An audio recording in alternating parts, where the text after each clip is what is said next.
Hi guys, in this video I'm going to show you how you can create a multiple new Gmail accounts without phone verification. The first thing that you want to do is to log into your current Gmail account that you have.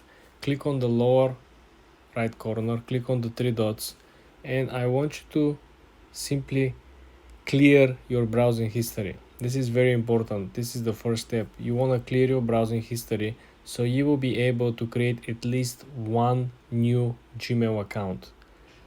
Then you want to create your one new Gmail account from which you will be able to create up to 5 new Gmail accounts without phone number.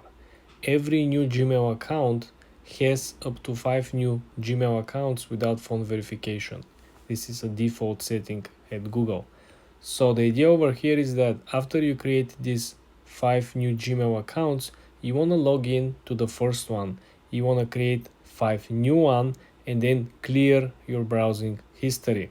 Then log out and log into the second account that you created and repeat the process.